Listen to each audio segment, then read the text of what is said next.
Thanks for coming out on a cold, wet night.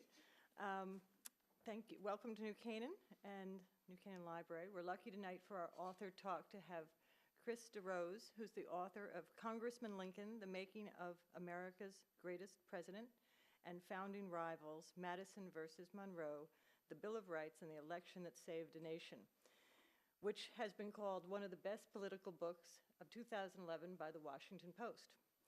We are lucky to have Chris join us. He normally resides in Phoenix and happened to be in DC and made his journey up here to see us tonight.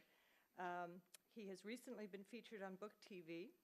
He is a native of Lincoln's, Illinois, an attorney and a political strategist. He's served as Director of Election Day Operations for the Governor of Virginia, and we are so pleased to have him. And please join Elm Street Books and the New Canaan Library in making him feel welcome. All right. Well, welcome everybody. Thank you so much for being here tonight. Thanks so much to you, Kathleen, for having an independent bookstore. You know, those are an absolute treasure. And I hope that my children and grandchildren will get to enjoy bookstores like Elm Street, just as I have throughout my life. So, well, welcome everyone. Thanks for being here. I'm here to talk about my new book, Congressman Lincoln, The Making of America's Greatest President. There's absolutely no need to wait to the end. If you have a question or something you'd like to ask, please feel free to just raise your hand. I never use notes or prepared remarks, so don't feel like you're going to throw me off track, because there's no track to throw me off of, so you don't need to worry about that. It's wonderful to be talking about Congressman Lincoln in New Canaan, Connecticut. I've got here a little early today and had the opportunity to explore your wonderful town. It's very easy to imagine that you're back in the 1840s, the time that Abraham Lincoln served in Congress. And I was also very curious about this white substance you have all over the ground. We don't have that in Phoenix. So I was, seriously, I grew up in Chicago, but if that kind of snow you wouldn't faze anybody. But in Phoenix, they'll shut down the schools. Last time I was in DC, it was my previous research trip to DC, it was a 70-degree day when it was the record low in the history of Phoenix, Arizona, and Governor Brewer was declaring an emergency. I think it got down to like the 20s. It's great to be here. Connecticut was a state that Abraham Lincoln really enjoyed. In fact, he makes his first visit to Connecticut during the events of the book. He actually goes to Norwich on his way to Massachusetts to go campaign for Zachary Taylor. But this was a state, of course, that was always very good to him, not just at the 1860 Republican Convention, but as President of the United States. Was a state that was very quick in meeting its quota of Union soldiers. In fact, the governor pledged his own personal money before the bonds could be issued, before the state legislature could answer the president's call. The governor of Connecticut pledged his own personal fortune and his own personal credit to support the Union cause and the president. And in fact, I think you guys probably caught this, right? Congressman Joe Courtney from Connecticut actually asked for a correction from the writers of the movie Lincoln. How many of you guys have seen the movie Lincoln?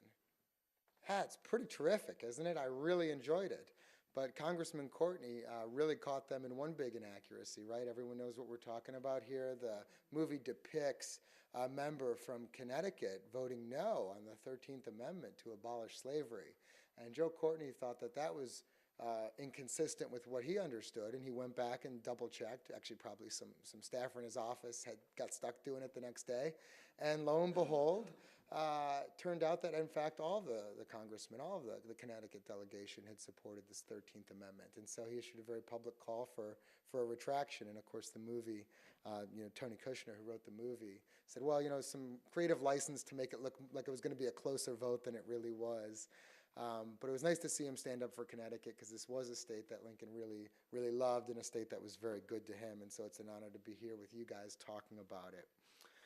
So why Congressman Lincoln? Well, anyone here ever been to Ford's Theater in Washington? Yeah, it's something. Have you been there since they created the book display in the foyer? They decided that they're going to try to stick together every Lincoln book they could and stack it all the way up to the ceiling. Well, they got about halfway through the 16,000 books that have been written about our 16th president, about 8,000 books high, and it goes all the way to the ceiling, and then they just ran out of room. So it wasn't because I wanted to write the 16,001st book about somebody. My interest in history and in telling stories is to try to show people something that's not very well known, like I did with my first book. But with Lincoln, and surprisingly, and Kathleen and I were talking about this before we began, Lincoln had 3 political jobs in his life. He was a member of the Illinois legislature, he was a U.S. congressman for 1 term, and he was president of the United States. And yet, we know so very little about this pivotal time in his congressional career, or in his political career, this time that he served in Congress from 1847 to 1849. It's almost as though we start at the beginning of the Lincoln story, skip over the middle, and read about the end, this end that we're very, very familiar with, right? President Lincoln, the leader of our country during our greatest military, moral, and political crisis, the Civil War. Abraham Lincoln, the author of the Emancipation Proclamation, Abraham Lincoln, who spoke the Gettysburg Address. But what about Abraham Lincoln as a member of Congress? I mean, when you think about it, this term in Congress, which ended 12 years before his presidency, was the only thing he knew about being president, the only thing he knew about how Congress works. It was the only other job he ever had in the federal government. On paper, at least, interestingly enough, Lincoln is probably the least prepared person ever to come to the presidency, at least if we're talking about a resume. But this is a Lincoln in the making. This is Lincoln before he was. And so it was fascinating to be able to watch him as a man in his early 30s, struggling with his place in the world, struggling with what he believed his destiny to be. The first chapter in the book is called The Most Ambitious Man in the World. Not something we usually associate with Lincoln, right? Because today, ambition is almost always talked about as a negative. If you refer to someone as being very ambitious, especially someone in politics, right? Somebody who's really ambitious, that's generally a bad thing. But the truth of the matter is, even in the 1840s, these were difficult jobs to get and to win, and they often didn't go to people who didn't try very hard to get them. And so the phrase, the most ambitious man in the world, actually comes from Abraham Lincoln's law partner. And just for those of you guys who came in, if there's any questions you have during the talk, please feel free to raise your hand. You don't need to wait till the end. I don't come in with prepared remarks, so you don't have to worry about throwing me off track. So Lincoln, from the earliest age, believed that he was destined for great things.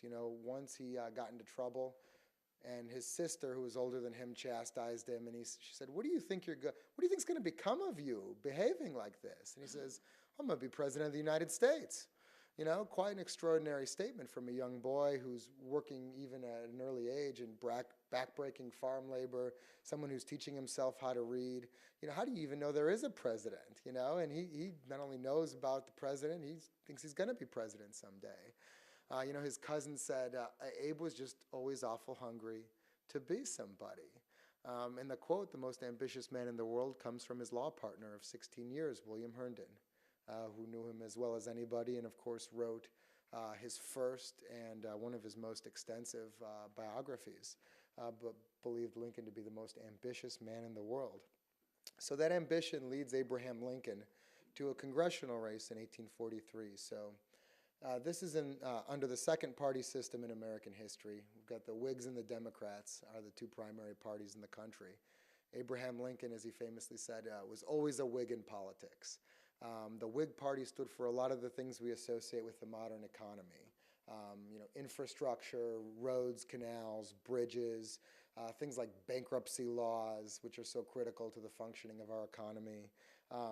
And the Democratic Party tended to think that there was really no role in sort of promoting the economy. It was more of a party of agrarian yeoman farmers, small-time farmers. And so they had, great disputes over these issues and, what the role of government was in this. But Lincoln was a Whig, and in Illinois that put him in a decided minority. The Whigs had never won the governor's race. They'd never elected a majority in the legislature, which means they never got any members of the Senate. And they never elected any members of Congress, except for one. There was one district in central Illinois where Abraham Lincoln lived, where you were favored to win if you were a Whig. Well, naturally, this is now the funnel of Whig ambition in the state of Illinois. Abraham Lincoln's not going to get the field to himself. In fact, he has two serious opponents, a man named John Hardin, and both of these gentlemen have almost exactly the same resume as Abraham Lincoln. They're both legislators or former legislators, and they're both lawyers. And they're all within 2 years of each other. So they all got very similar resumes, all very hard to distinguish.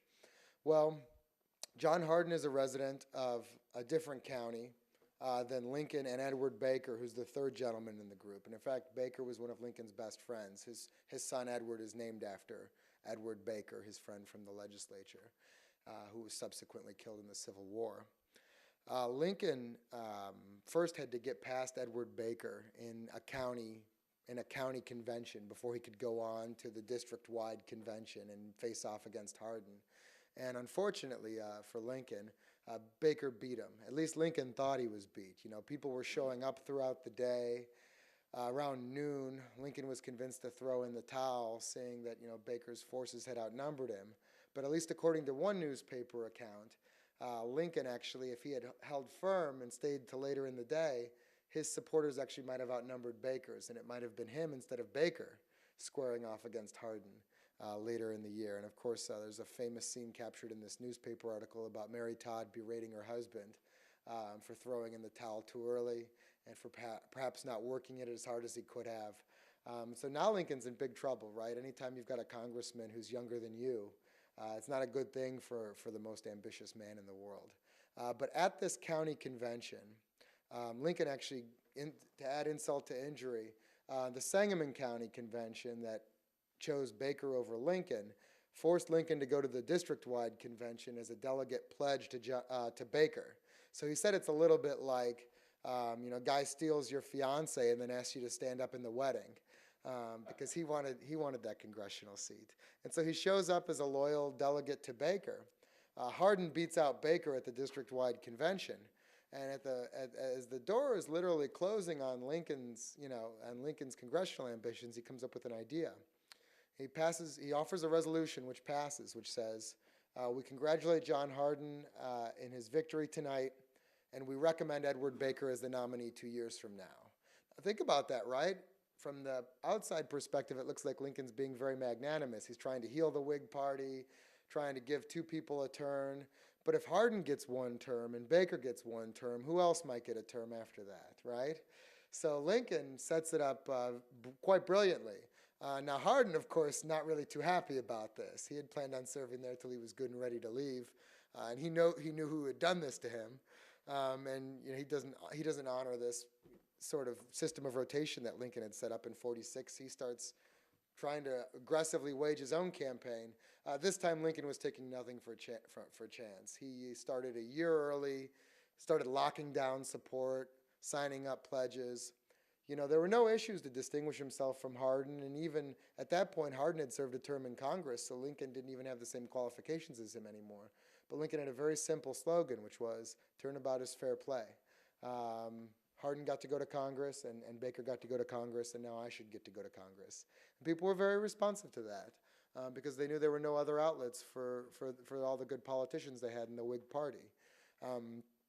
And so finally, people are talking about it at the grocery stores. They're saying, turnabout is fair play. Hardin is just baffled by this. Everywhere he goes, he's hearing this, well, you know, you did a great job in Congress, but turnabout's fair play. And finally, he ends up withdrawing in favor of Lincoln. So Lincoln has one more barrier before he can get to Congress, a very unorthodox Methodist minister by the name of Peter Cartwright. Peter Cartwright was not your average minister. People would come and try to disrupt his tent revivals, and he'd usually end up beating them up or hitting them with a club. I mean, you would not want to mess with this guy. You know, there's at least one source to a story that when Peter Cartwright, this famous frontier fire and brimstone preacher, showed up in Manhattan, he stayed in a hotel and he got lost because it was so big. It was the biggest building he'd ever been in. So, you know, what do you do out in the West when you're trying to preserve your trail? Well, you take out an axe or some other sharp object and you make marks on the walls. So the rumor is that he actually blazed the trail through a swanky New York hotel on his visit there. And so, you know, he wants this seat. He had baptized thousands of people He had family members all over the district. He had preached at all these different congregations in the district. And so ordinarily you think that this guy might be able to give Lincoln a run for his money. One charge that he makes against Lincoln that Lincoln is very sensitive to is Cartwright, behind the scenes, engages in a very aggressive whispering campaign, saying that, Lincoln is not a Christian and Lincoln does not believe in the truth of the scriptures. It actually provokes Lincoln into writing a defense about what he believes, where he acknowledges not being a member of any formal religion. He's not a member of a church, but he said, I've never denied the truth of the scriptures, and I would never even vote for an open scoffer at Christianity. So Cartwright's allegations couldn't be more false. Just as an aside, one of the things we built to promote this book was a fake campaign website for Abraham Lincoln's 1846 campaign, which you guys can take a look at lincolnforcongress.com. And so I actually put that pamphlet up there under press releases, because if it happened today, they would have issued it as a press release. I was able to create that website basically using only his language. So Lincoln wins. And now Congress had an interesting custom back then of not meeting until the following December. So the old Congress goes away in May 1846, but the new Congress isn't going to meet until December 1847. And so Lincoln has a long So he was elected November 1846. That's right. Yeah, he's elected in November 1846, and he ends up taking the oath as a member of Congress on December 2nd, 1847. Yeah, long time to wait. Yeah, year and change. So he continues to practice law. He was a famed circuit rider. These small counties didn't generate enough litigation back then to support a lawyer, much less a group of lawyers. And so you had to go from county seat to county seat, and so he continued to do that about half the year, usually to escape a tumultuous home life. He was frequently the only member of the Eighth Circuit riders who would stay in these small county seats over the weekends. And he was one of the only ones to actually do the full circuit. Some would just do 4 or 5 counties, 6 counties, 7 counties. He'd do 12 counties. And so finally it's time for Lincoln to go to Congress. The last case he handles as an attorney before heading to Congress, really interesting. It's called the Matson slave case. And there was a gentleman by the name of Matson who used to bring his slaves up from Illinois every year, have them work seasonally, which was permitted under Illinois law at the time, and then he would take them back down to Kentucky. Well, at one point, his foreman, this gentleman that he really trusted, who was a slave, one of his family members basically threatens to separate him and his wife and sell them off to separate masters, just gets mad at him, and of course it freaks him out, so he escapes.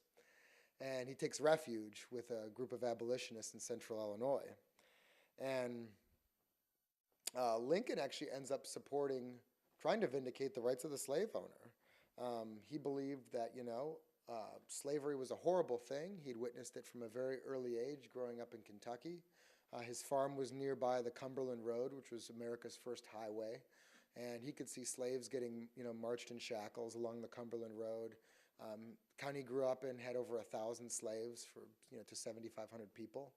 And so something he's very familiar with, as a flatboat captain, he would go down to New Orleans and witness the largest, most brutal slave markets in North America.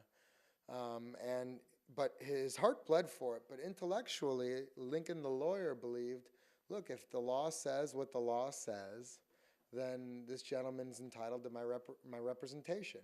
Actually, what's kind of funny is that the guy ended up losing the case, and then he skipped town without paying Lincoln, just proving that he was an equal opportunity guy when it came to stiffing people who worked for him. So Lincoln heads off to Congress in December 1847.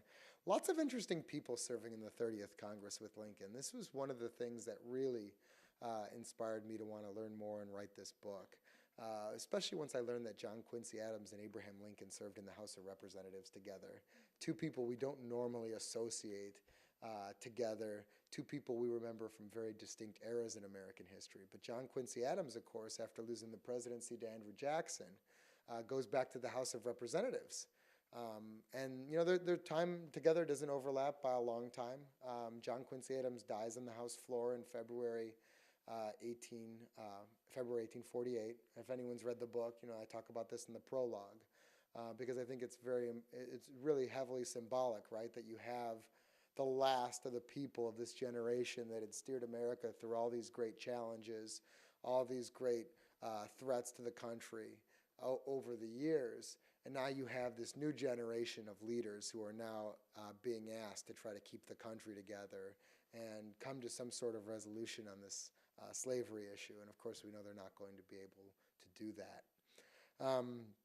And neither of them leave any information to suggest that they had corresponded or knew each other. But I'm absolutely certain that Abraham Lincoln, with his reverence for the Founding Fathers and for American history, would have been full of questions for Adams.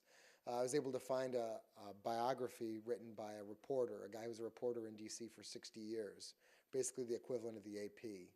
And in his memoirs, he talked about a party where everybody was at and where Quincy Adams was standing by the door and greeting everybody, and everybody came in and talked to him. Lincoln would have been at that party. I know there's a great story that the Illinois delegation, they couldn't agree on how to pronounce the name Illinois. And it's Illinois, you know how I feel. But they were disagreeing. Is it Illinois? Is it Illinois? And so they tried to bring John Quincy Adams over on the House floor. They tried to bring him in to resolve this dispute. And he says, well, based on what I hear from you guys, I think the way to pronounce it is all noise. And so Lincoln was there for that. In fact, remember that scene in the movie Lincoln on the River Queen with the Confederate peace negotiators? Remember that scene at the end, right? That's actually where that story comes to us from, because Alexander Stephens, who is the vice president of the Confederate States of America, who's on the River Queen as a Confederate negotiator, he relays that story back to Lincoln, because Alexander Stephens is there in the 30th Congress. So one of Lincoln's colleagues in the House was none other than the vice president of the Confederacy. And they weren't just colleagues. They were really the best of friends. It's hard to imagine, but according to Stephens, he was as close with Lincoln as any other member of the House, except for maybe one person. That they were members of the same political party. At the time, they had very similar interests, and they had a common opponent in President James K. Polk. I think they both got along very well because they were both very accomplished attorneys who had come up the hard way in life. Both of them had lost mothers at an early age. Both of them had come from very little economically. And so it's not as surprising in retrospect that these two would have been very fast friends. One of the things that unites them politically is their support for General Zachary Taylor. When Lincoln gets to Congress, the Mexican-American War, it's sort of winding to a conclusion. I mean, the major battles have been fought. And I'm just going to ask you guys to use your imagination here. But America was in a war without crystal clear objectives or a plan to get out.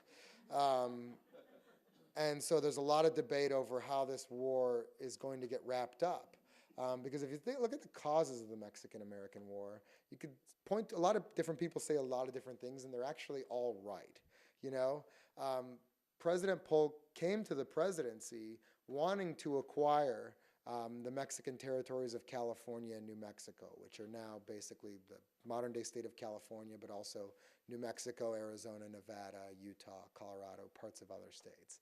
I think he would have been just as happy buying it from Mexico, but Mexico wasn't selling. And also there was an issue of millions of dollars of unresolved claims between American businessmen and the country of Mexico. The war also began because Mexican troops crossed the Rio Grande and attacked American soldiers. One side might argue, and Lincoln certainly believed, that the American soldiers were put into a disputed territory by President Polk in order to provoke the Mexicans into doing exactly what they did. And so there were a lot of different reasons that we got into that war, and in this case I think they were all right. But for all of those reasons, when should the war end, right? So there was actually a very powerful all-Mexico movement when Lincoln gets to Congress. All-Mexico movement is what it sounds like. There was a movement to try to acquire all of Mexico.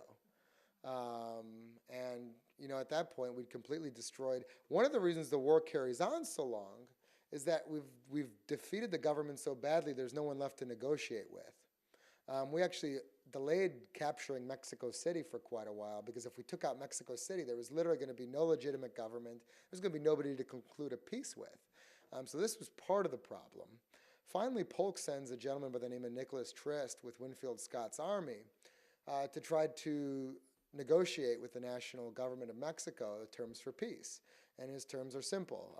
You're going to sell us New Mexico and California, and we're going to withdraw our troops from Mexico, right? And so Trist goes down there, and he's hard at work at that. After a few months, Polk changes his mind. He says, "Okay, too late. Now you can't take that offer. Now we're maybe going to take the whole country." And so Trist is down there waiting. He got a letter that he'd been recalled by the president, and he's like, "Okay, well, I guess I'm fired." And he waits for his replacement. His replacement never comes. And now the British and the moderates in the Mexican government try to goad him into concluding the treaty anyway. And finally he decides that destiny's calling, and that's exactly what he's going to do. So the President of the United States ends up getting the treaty on the exact terms that he'd sent Trist down there to negotiate. And when Polk does, he's actually furious. Now, if you could get a peace treaty where you're dramatically expanding the size of the country, America's now a Pacific power, the war ends in spectacular fashion. In 2 years, America's won every single engagement of the war. Why wouldn't you be just thrilled to send that treaty to the Senate for ratification? Well, Polk wanted to keep fighting. And it's because of Lincoln and his colleagues in the House that I contend that he ultimately transfers that treaty to the Senate. One of the first things Lincoln has to consider is a substantial loan request from President Polk to finance the war. I think the Whig Congress acted about as responsibly as they could have. The Whigs in the House, the Democrats controlled the Senate at the time. They behaved as responsibly as they could. They definitely dragged it out a bit. They held hearings. They passed resolutions. They made inquiries, demands for documents, demands for testimony from members of the executive branch. And ultimately, they cut a little bit off the top of the loan request and give it to them, but the message is pretty clear, is that you'd better figure out a way to start wrapping this thing up. We've won everything. This has gone, this has been beyond our wildest dreams. Like, why wouldn't we take advantage of this and enter into a period of peace? So the treaty actually goes to Congress right when John Quincy Adams dies. It's actually the headline. You could sympathize with the newspaper editors who have to write either about the Treaty of Peace or John Quincy Adams dying on the floor of the House of Representatives. So you have the dual headlines in a lot of newspapers. And so ultimately they do provoke Polk into making a peace in the Mexican-American War. But what happens every time the United States acquires land, right? This was the first new land we'd acquired since the since Louisiana Purchase. Of course, figuring out what to do with that land, whether it should be all free, all slaves, some combination of the two. That nearly destroyed the country in 1820. And so what was holding America together at the time that Lincoln's a member of Congress 27 years later is that Missouri Compromise, that slavery is going to exist in the Louisiana Purchase below a certain line, and it's not going to exist above a certain line. But now we've got millions of new acres in the American West. Well, what are we going to do with those? Well, there were several different positions that people took. President Polk and his Secretary of State James Buchanan and others believed you just draw the Mississippi Compromise line to the Pacific Ocean, and it's a done deal. There were people on the other side who said, the most extreme position on this side would have said, Congress has no power to meddle in the territories. So Congress has no right to tell me that I can't take my slaves into this territory, that other people can take their property there, but I can't take my property there.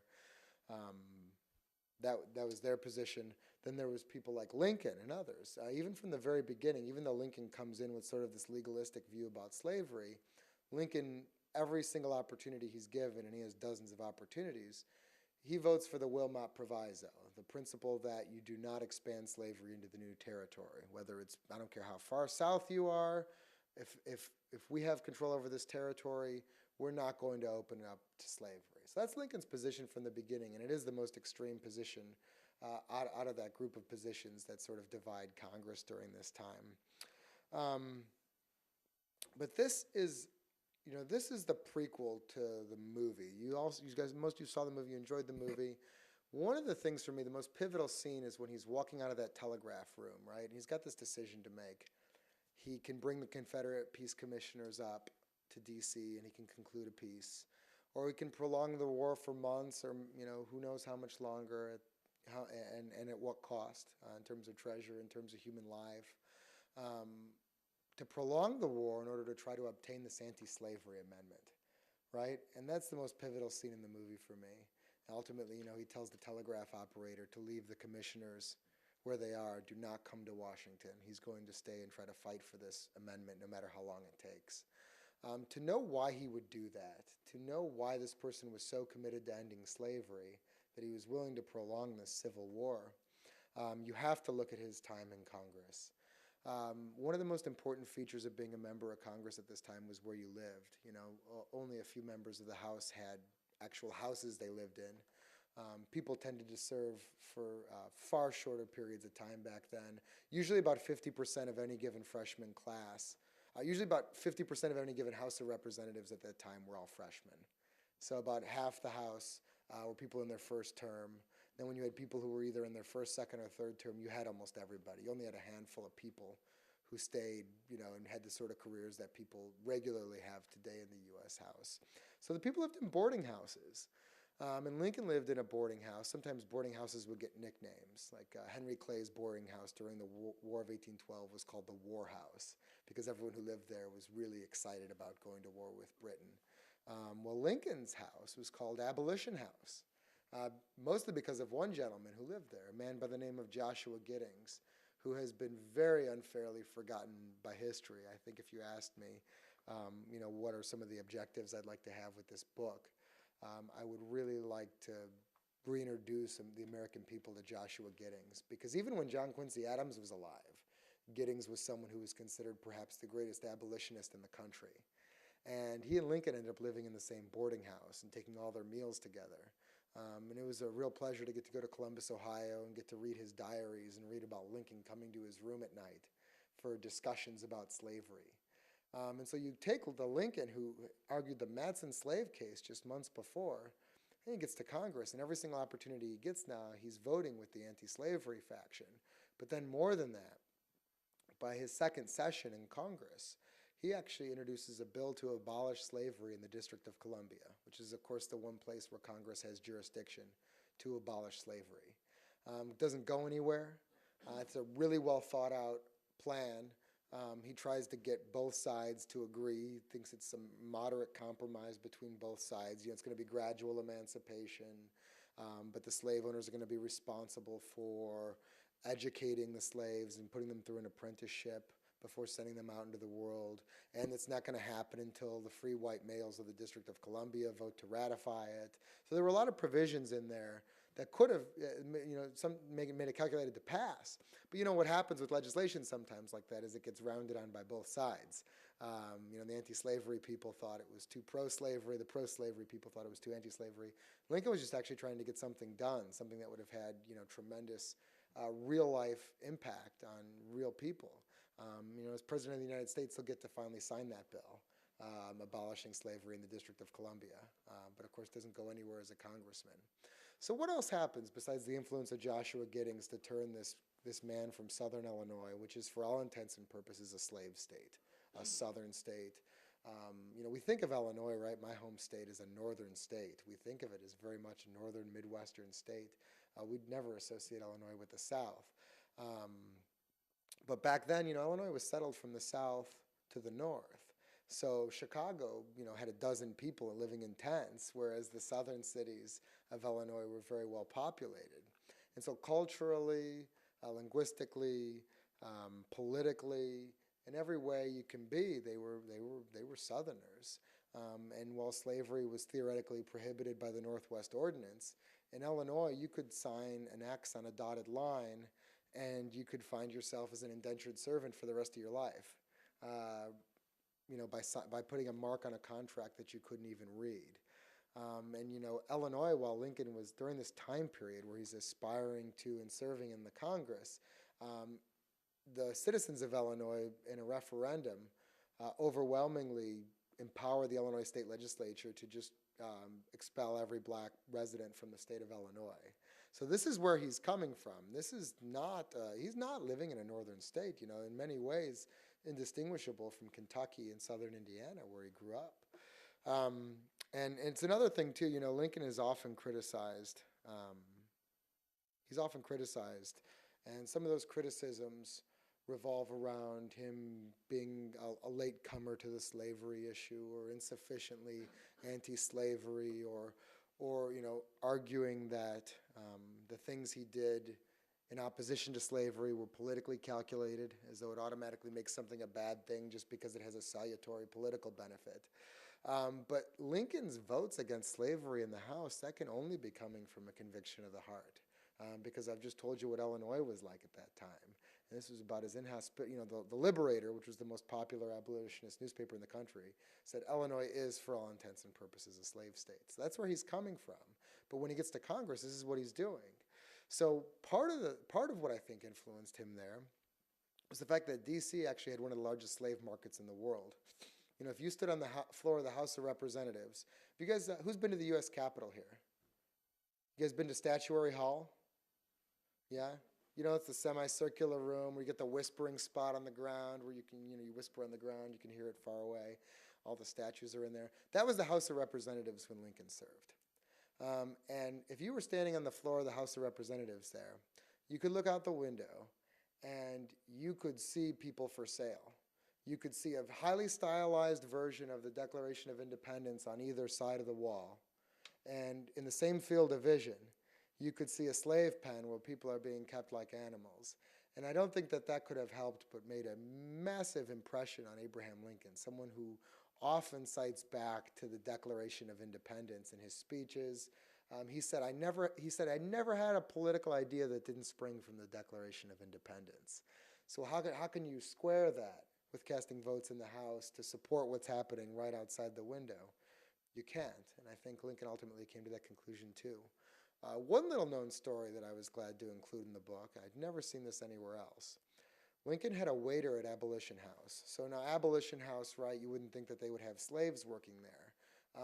But they did have slaves who were there. They would rent slaves from their masters, right? Anne Sprigg, who ran Abolition House, she didn't own slaves, but she'd rent them for the day from their masters if they were busy working off their freedom. So she would pay them in order to help them earn their freedom. There was a gentleman who had earned, he was $60 short. He had $300, was the price of his freedom. He'd worked it down to $60.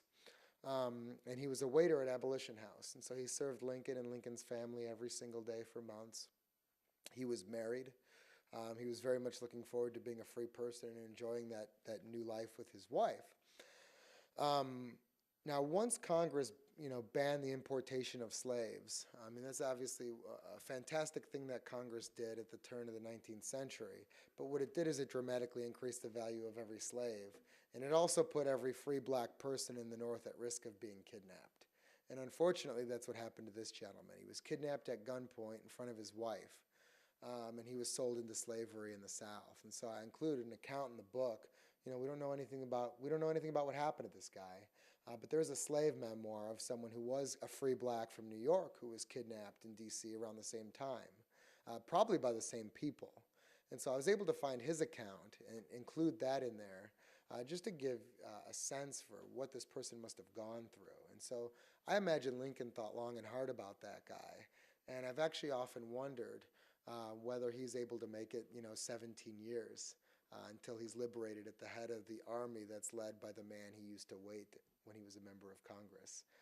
But we don't know what happened to him. So one of the things Lincoln gets really excited about as a member of Congress is the 1848 election.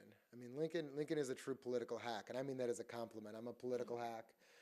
He loved the give and take of politics. And so he's one of the first 7 supporters of General Zachary Taylor's campaign for president. And of course, that occasioned his first trip to here in Connecticut when he took the train from Norwich to go to Massachusetts. And he barnstormed the state. And one interesting account from that time, he ends up speaking at Tremont Temple, which is a church in Boston. And he's the second speaker on the bill. And the first speaker is a gentleman by the name of William Seward, right, who later becomes his chief opponent for the 1860 presidential nomination and who ends up as his Secretary of State. And Seward speaks before him. Seward's the big star. Seward's the big star basically till Lincoln beats him for the nomination, 12 years later. But Seward says, he gives this great speech about how slavery needs to end, and Lincoln goes back to his hotel room with him and says, I've been thinking about what you said, and you're right. We really need to stop doing. Need to start doing more and stop giving lip service to this issue. We actually have to try to fight against slavery, and of course, that's weeks before Lincoln introduces his Emancipation Bill. Good to his word. So the book ends with Taylor winning. Abraham Lincoln and his supporters were vindicated in the idea that Taylor, though not a known quantity on issues important to the Whig Party, was a winner, and perhaps the only one who could have won. And Lincoln applies for a job as Commissioner of the General Land Office. It's a position that's just below the cabinet in terms of importance. And he gets into the race belatedly. He's up against a very, very cunning adversary who wants the job and ultimately gets it instead of him. And he walks back to his room and he falls on the bed and he can't move for an hour. Because it looks like his political career is over. There's no talk. Once he comes out against the Mexican-American War, there's no real talk about him being reelected. The war was very popular in Illinois, and in fact, there was a preacher in Lincoln's hometown who was nearly lynched for making comments that were perceived as being anti-war. So you can be sure that Lincoln is not being talked about as frequently as a candidate for reelection. In fact, the Whig nominee is defeated for the first time in that district. Which I actually think has almost nothing to do with Lincoln and almost everything to do with that candidate. But he got blamed by some people for what happened. And of course, Lincoln retires from politics for a time. He's brought back into politics by the repeal of the Missouri Compromise in 1854 with the Kansas-Nebraska Act. And now that Kansas and Nebraska have been opened up to the potential of slavery, Lincoln sort of finds himself reanimated as never before. And the rest is history. He loses 2 Senate elections, but in the process gains a national reputation. And at the 1860 election is a very, very safe compromise candidate for the new Republican Party, and ends up being president of the United States. And of course, we know what happens from there. But once he gets there to his inauguration, everything he knows about Congress, everything he knows about the presidency, everything he knows about putting together an administration, he all learns during these critical years as Congressman Lincoln. So now I'll open it up for questions, but I thank you all so very much for your time and kind attention tonight. So he's born in 1809. He gets sworn in December 1847. So he's 38, 39, 40. He's 40 when it ends. And I think he gets sworn in just before his 38th birthday. So, yeah. You talked about his fellow congressman, by the way, congratulations. I thought your book was terrific. Well, thank you very much. And you spoke about Giddings. Was Stephen Douglas also there? His later, not nemesis, also friend. Yeah. In 58, of course, they ran against him for the Senate. Was Douglas there? Yeah, Douglas is in the Senate at the time. Douglas, although a little bit younger than Lincoln, is ahead of Lincoln at every stage of their respective political careers in Illinois until Lincoln beats him for the presidency. Douglas is a congressman years before Lincoln. He's on the Illinois Supreme Court when Lincoln starts to argue cases before the court. He's a United States Senator when Lincoln finally gets his one term in Congress. And then he's the Democratic nominee for president against Lincoln. And then, Lincoln beats him pretty decisively. But yeah, Douglas is there. And in fact, Lincoln gives a very famous speech against the Mexican War while he's in Congress. It's called his spot resolution speech because it focuses on the spot. Where was this spot where hostilities began? And, it's Lincoln's contention that the president sent American troops into a disputed territory and provoked an attack on them so that he could continue to wage this war. Well, actually, it seems as though Douglas, without naming his name, gives a response to that speech and actually references some of the points that Lincoln made. But yeah, Douglas is there in the Senate. So is Jefferson Davis. So is Hannibal Hamlin, Lincoln's first vice president. And in the House of Representatives with Lincoln is Andrew Johnson, his successor and his second vice president. So many people who end up playing critical roles in the Civil War. One of his colleagues from the 30th Congress was killed at Gettysburg. So you imagine him, puts a whole new light on that Gettysburg Address. He thinks about the people who died there, one of his colleagues from Congress. You had a surgeon for the North and a surgeon for the South out of the 9 doctors who served in the 30th Congress. You had Confederate generals, you had Union generals, and you have so many interesting folks who later will become very, very important in the Civil War. Obviously something they never could have contemplated at the time. You know, it's funny to read some of the retrospectives on it. People said, if I would have told you that Abraham Lincoln would have been president someday, and then he would have died, and then Andrew Johnson's going to be the president, like, you know, I would have taken money on that one. In fact, Johnson campaigns for re-election as a member of the House, in part against Lincoln's District of Columbia Emancipation Bill. So he actually references Lincoln's bill. You know, and of course we know in 1864 they're going to end up running on a ticket together on the issue of keeping the Union together. But yeah, that's a great question. It was one of the most fun things to research about the book was the relationships. Other questions? Well, I want to reiterate what you said. You have a great book. Oh, thank you very much. A lot of important topics. But before I ask my question, which is not about your book, I want to say, I wonder how you felt walking around New Canaan with that outfit that you have on.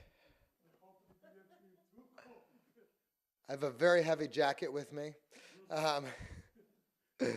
Yeah, no, I have a very heavy jacket with me. And, you know, I'm from Chicago, so even though I've been living in the West for 12 years, you know, I've still got, you know, yeah, at least I'm going to pretend.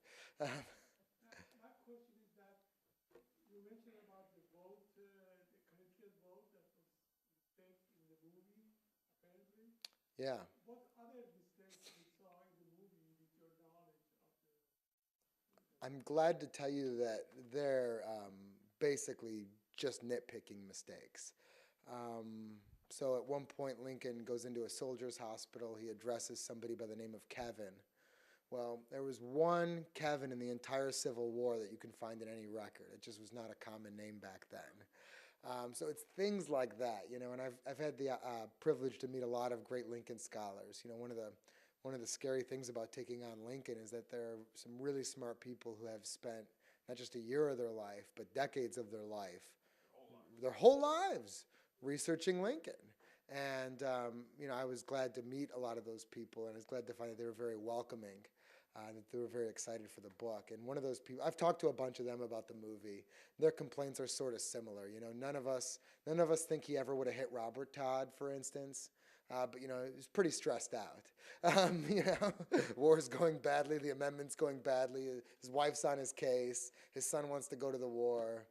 Who knows? But there's no, you know, if anything, Lincoln, if there's one thing you can ever find fault with Abraham Lincoln for, it is that he really was indulgent of his kids. You know, it's a family-friendly library, so I'll paraphrase. But someone once said that, you know, if one of Lincoln's kids stole his hat and went to the bathroom in it, he would think it was hilarious. So Lincoln was very indulgent of his kids. I'd be very surprised if he ever hit Robert Todd. But otherwise, I thought he was very well captured. And in fact, I think it's a testament to Daniel Day-Lewis that we will probably never think of our 16th president again without picturing him and picturing his portrayal of him. And so I just absolutely loved the movie. When you did your research,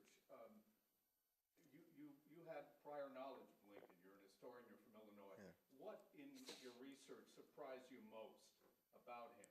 What made you think, oh, I never really would believe that had I not seen it, read it? We have to forget a certain amount about Abraham Lincoln before we can truly get to know him. Because in Illinois, and I think this is probably true for schoolboys, at least all throughout the North, is that, you know, we really have this deific view of Abraham Lincoln, the great emancipator, you know. And as a boy, we would take field trips to Springfield, where you can see Lincoln's house, you can see his law office, you can see the legislative body where he served, the old state legislature, where he gave his House Divided speech. And despite all these tangible reminders of his humanity, you really tend to see him more like a god. His face is on license plates, it's on currency, it's in marble wherever you go. His words are in marble. His visage is in marble. And so you have to forget, you have to strip away those things and see that Lincoln himself didn't like to read biographies because he said they're false and misleading. He said they paper over the faults of the subject. They're basically written by sycophants. You know, he didn't think that they were accurate. And so Lincoln is the person who lives up to his billing. He does live up to his billing as this extraordinary human being. But he's great because of his humanity, not despite it, or not because he wasn't susceptible to all the same insecurities and disappointments and problems that other people face. He does. And his life's not instructive to us anyway. If he was this fully formed, flawless person from childhood, what lessons can we learn from him? Nothing. Lincoln was an intensely ambitious politician. He was a really strong partisan. He loved tormenting the Democrats. In fact, he gives that speech in the book in the 1848 election. He gives a long speech on the floor of the House of Representatives until the other side is basically just begging for mercy because he just enjoyed taking their arguments apart. So Lincoln was a politician, and he was an ambitious person. And he was somebody who was very insecure sometimes, and who sometimes could be susceptible to great doubts about what kind of course his life was going to take or what his place was in the universe. He's great because of those things. Those things shouldn't be hidden or marginalized. That's part of what makes him great. I mean, he's like us. He's extraordinary, but I mean, he's a human being.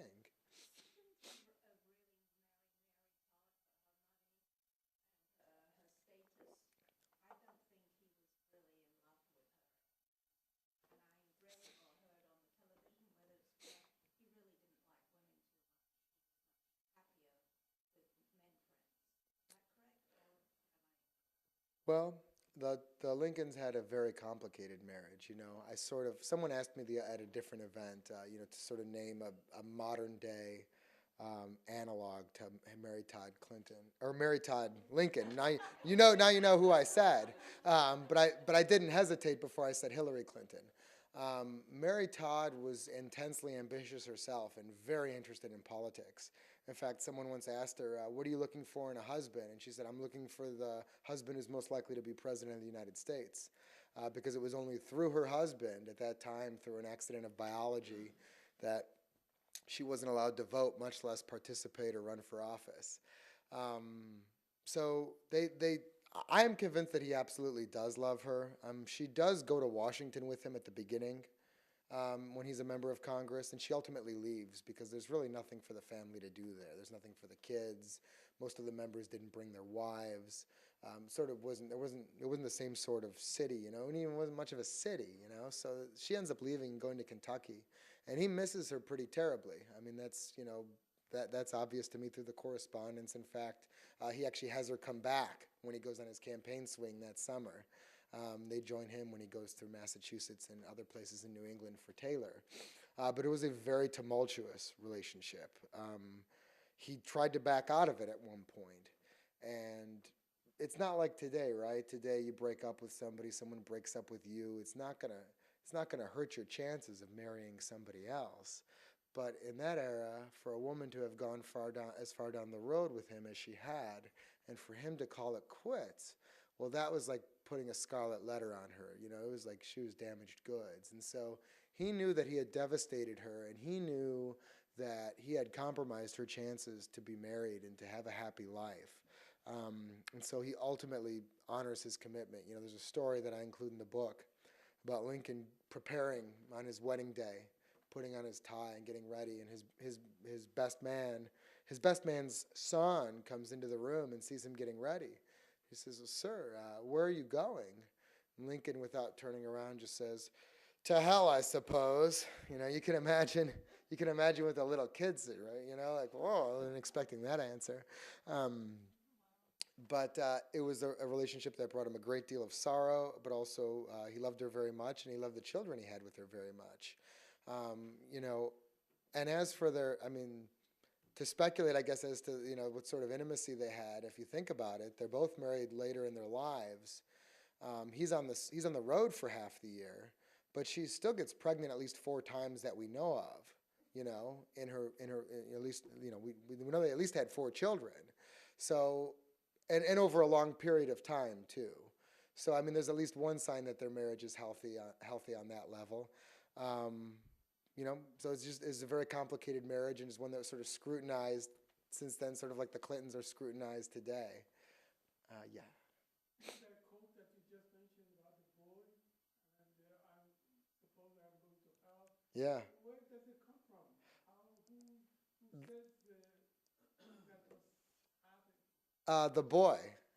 So actually, one of the main sources for little anecdotes about Lincoln come from William Herndon, who was his law partner for 16 years and wrote the first biography. And one of the things Herndon did, being an excellent attorney, is that he went to all the different towns where Lincoln had lived. He tracked people down who had moved. He wrote people letters in all the towns, soliciting names of people to go interview about Lincoln. And so he collected a lot of these stories. There's an entire book, actually, of primary sources called Herndon's Informants, with all of the letters that Herndon got back from people. And so there's, Lincoln was recognized as being very special in his lifetime, and obviously, he died prematurely, and people at that time were determined to try to preserve his legacy, to try to remember as much as they could about him, and to try to put this puzzle that was Abraham Lincoln together and to try to preserve it for themselves and for subsequent generations. So there's a lot of stuff out there on him. Other questions from people? I thought I saw another hand. Oh, yeah, sure. Did you see any evidence of his famous melancholia? Yes, but I think it's overdiagnosed and misdiagnosed in his case. People I know who are like chemically imbalanced or, clinically depressed, those people have trouble getting up in the morning usually. They usually have a great deal of difficulty facing the day, keeping a job, maintaining relationships. That wasn't Lincoln's problem. I think one of the problems, the way this gets misdiagnosed, I mean this with a lot of respect for my colleagues who research history, but I've spent 17 years in campaigns, and so I feel like I have a different vantage point on really ambitious people, having worked with them regularly and sort of understanding their psyche maybe a little bit better than people who don't regularly work in politics. And when a really ambitious person sees their life diverging from the life they have imagined for themselves, it becomes almost overwhelming. And I'm convinced that that's more like what we're looking at. He's very unhappy at the times where it looks like these great dreams that he has for his life are not going to come true. He's frustrated. He's upset. That was sort of, I think, what drove what I think now gets sort of diagnosed as melancholy or depression. Or, I think it's a sort of sadness that a really intensely ambitious person feels when things don't seem to be going quite the way they picture. Other questions from people? Great, yeah, and I'm happy to take any other questions. One thing before you leave, I would like to stay in touch with everybody who showed up tonight. If you have a business card or you'd like to write down your email address, I'll make you a promise. I will only email you when new books come out. I will not email you for any other reason. I won't email you to tell you about an appearance I'm doing in San Francisco. I won't email you with some stupid article I've written about something. Literally, I will only contact you when new books come out. So if you'll leave me a card or write your email address down for me, I would love to stay in touch with you guys. And hopefully, it's the first of many events I can come do here with you guys. So thanks so much for everything.